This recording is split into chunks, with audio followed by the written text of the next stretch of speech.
Chapter 1. The Man in the Moon. How did we get to know the moon? Long ago, people in every part of the world looked up at the sky the same way we do now. The two most important things they saw were the sun and the moon. The sun gave a lot of light, but the moon gave only a little. So many people thought the sun was a man god, and the moon a woman god, a goddess. And people saw a face on the moon. They called it the man in the moon. Parents still tell their children about him today. Then people studied astronomy, and they thought about how the moon changed. In the end, the astronomers understood. The moon was a big ball. They understood that the moon and the earth go around the sun. The sun shines light on half of the earth all the time. This gives us day and night. The sun shines on half of the moon all the time, too. But from Earth, we can't always see all of the light on the moon.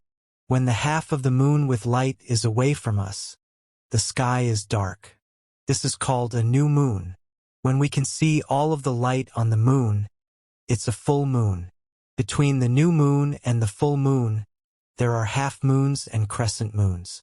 Chapter 2. A Helping Hand. How does the moon help the Earth? In 1969, 3 American astronauts flew in a rocket to the moon. Neil Armstrong was the first man to walk on the moon. When he was there, he talked to people on Earth on the radio. But they heard him 1.25 seconds later. That's because it's more than 350,000 kilometers from the moon to the Earth. The moon pulls the Earth. Because of this, the Earth is turning more and more slowly. Our day is getting 0.000015 seconds longer every year. But, of course, we don't feel the difference. The moon goes around the Earth, but really, the Earth and the moon go around each other. At the same time, the Earth and the moon together go around the sun. The Earth has a tilt of 23.5 degrees. Because of the pull of the moon, this tilt doesn't change. And that's a good thing because it's the Earth's tilt that gives us our seasons. Thanks to the moon, we enjoy spring, summer, fall, and winter. And the Earth doesn't get too hot or too cold for life. The moon's pull gives us tides, too. The moon pulls the sea, and the water goes up and down. The sun also pulls the sea and gives us tides. But the moon's tides are much bigger because it is closer to the Earth. Tides can help us. We can use them to make electricity for our factories and homes. And that electricity is clean to make. It isn't bad for plants and animals. The moon also helps sailors on boats at sea. At night, they can see where the moon is if there are no clouds. Then they know where to go. The moon helps animals, too. Many animals go out at night. A little moonlight helps them to see. Of course, for some small animals, that's not always a good thing. Big animals can see them in the moonlight and eat them. The moon can also tell animals where to go. Baby olive ridley turtles start their life in a hole in the sand on a beach. They use the moon to find the sea. Chapter 3. Lunatics. Can the moon make people crazy?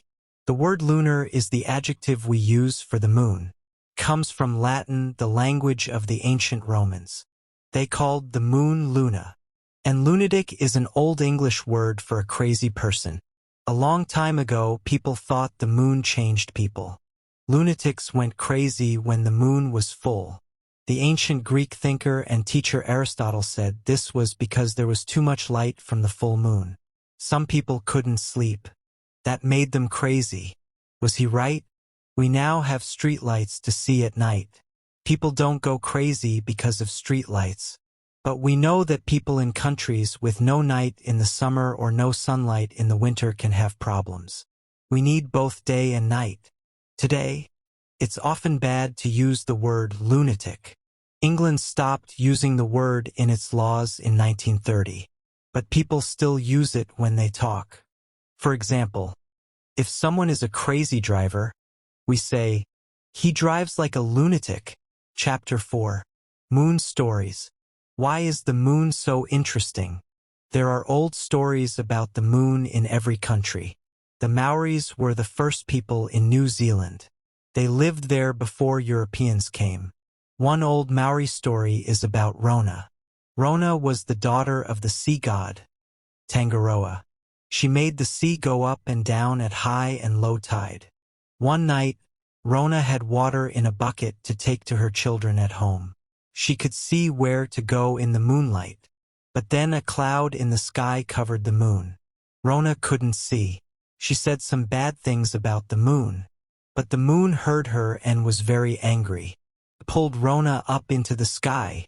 Today, many Maoris see a woman and a bucket in the moon. They say that rain is water from Rona's bucket. In another Maori story, a man, also called Rona, went to the moon to find a wife. Every 4 weeks, the man eats his wife and then she eats him. That's why the dark and light parts of the moon get bigger and smaller each month. There are many stories about the moon in science fiction books and movies. Science fiction is about what things are going to be like in 100, 1,000, or 1,000,000 years, or about worlds that are different from ours. In 1901, H.G. Wells wrote a book called The First Men in the Moon. In the book, 2 men fly a rocket to the moon. They find different kinds of aliens there. Some aliens want to stop them leaving. In the end, 1 man goes home, but the other stays. Today, we know there's no life on the moon. But in 1901, people didn't know that. Anything was possible. In 1867, the USA wanted to buy Alaska from Russia. So they sent a scientist called George Davidson to study it. He wrote down what he saw, and the USA paid the Russians $7.2 million for Alaska. Davidson, an astronomer, wanted to see an eclipse. So in 1869, he went back to Alaska to a place called Chilkat Valley.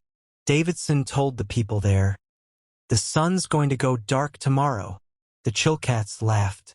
That was impossible, they thought. But the next day, the moon went in front of the sun. Everything was dark. Some Chilkats thought Davidson did it. The moon can change how we feel, but can it change us into animals? In many countries, there are stories about people who change into birds, cats, or fish, or werewolves. In the stories, people change into werewolves when the moon is full. Some people change because a werewolf bites them. They get big teeth and hair on all their body. Then they eat animals or sometimes people. Some stories say you can only kill werewolves with silver, possibly because the color of the moon is silver.